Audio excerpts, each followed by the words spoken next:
Do you think I feel loved by you? You feed me, pet me, buy me toys, clean my bowl, and make sure I have a place inside your life. And maybe to a human heart, that looks like love in every obvious way. But I do not measure love the way you do.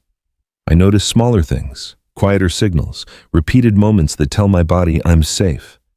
There are 7 simple things I secretly wish you would do for me. And the last one may touch a memory I carried from the first days of my life. Before I tell you the first one, you should know this. I do not always need more toys, more touching, or bigger gestures.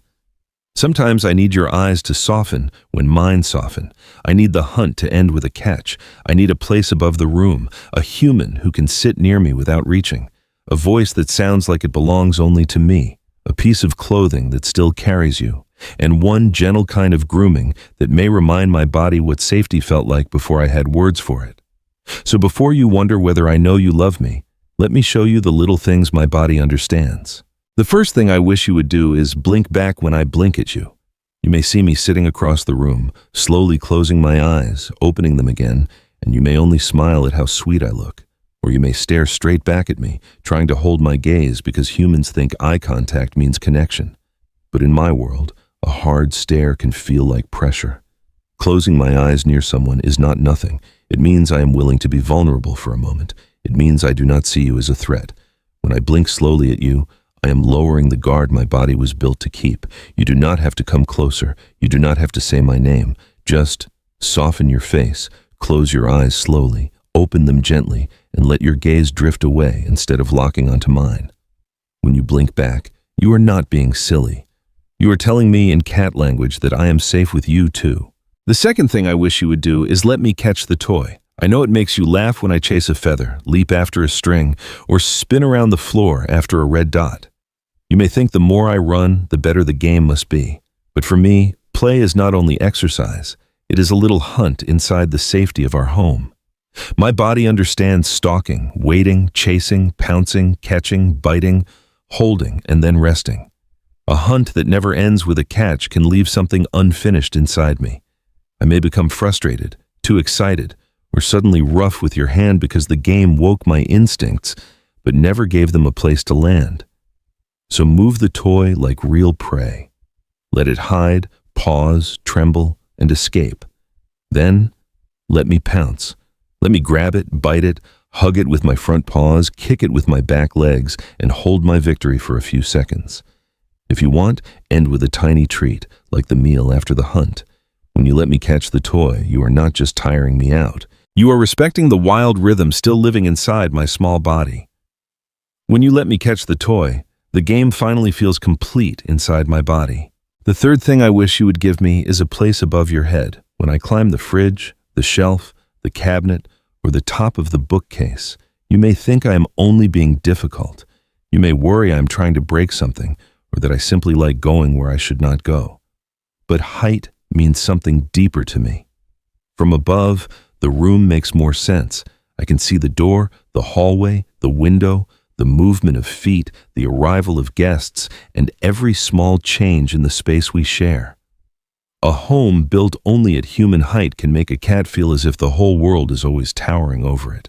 Give me a tall cat tree, a safe shelf, the top of a bookcase, or a soft blanket in a high corner near the window. I do not need to be away from you to feel better. I need a place where I can watch without being trapped. When I can watch the room from above, I do not feel far away from you. I feel safe enough to stay. The fourth thing I wish you would do is sit near me without touching me.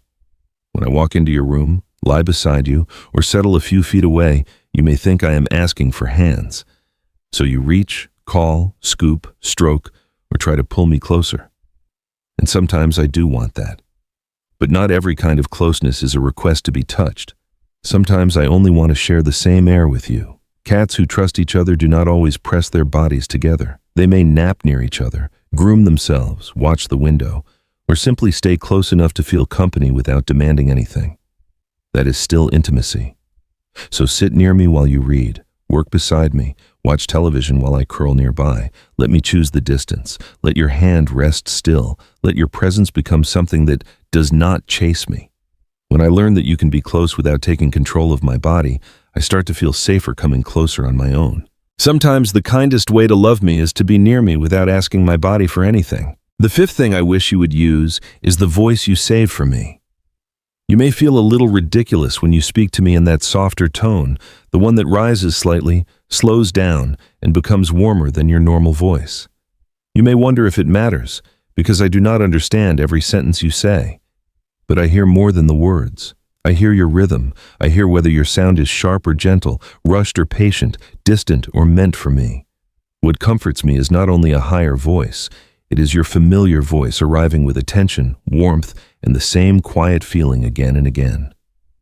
Say good morning when you see me. Call me softly before you feed me. Tell me, I see you, or you are safe, in the calmest tone you can give. Over time, that sound becomes part of my home. I may not know every word, but I know the voice that sounds like it was made just for me. The sixth thing I wish you would leave for me is something that smells like you. When I curl up on your shirt, your hoodie, your blanket, or the jacket you left on a chair, you may think I'm only choosing the softest thing in the room.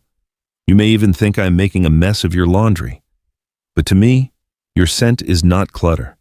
It is a map of safety. It tells me you belong here. It tells me this home still carries you, even when the door closes and your footsteps disappear. This can matter most when you work long hours, travel, or leave me alone in a quiet house that suddenly feels too empty. I do not need something dirty. I only need something that carries your natural, familiar smell, placed where I already like to rest. Do not force me onto it. Just leave it there, and let me choose. When I curl up on your clothes, I am not choosing laundry. I'm choosing the part of you that stayed. The seventh thing is the one that may reach the oldest part of me. You may think grooming is only about loose fur, shedding, or keeping my coat neat. But for a cat, grooming can mean more than cleaning. It can mean care. It can mean bonding. It can mean warmth, rhythm, and being looked after before I ever understood what love was. When I was tiny, if I had a mother beside me, her tongue helped keep me clean, calm, and connected. That memory may still live somewhere deep in my body. You can try something gentle, only if I want it. Use a clean toothbrush with very soft bristles, lightly dampened with room temperature water. Move slowly over my forehead, cheeks, and behind my ears, the places many cats accept most easily. Watch me carefully. If I close my eyes, purr, lean in, or stay loose, I may be saying yes.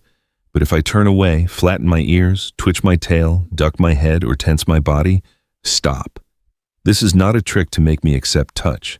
It only means something if I'm free to choose it. For some cats, especially those who were rescued, separated too early, or slow to trust human hands, this tiny ritual can make touch feel less like pressure and more like care. When you groom me gently and let me choose, you are not only touching my fur.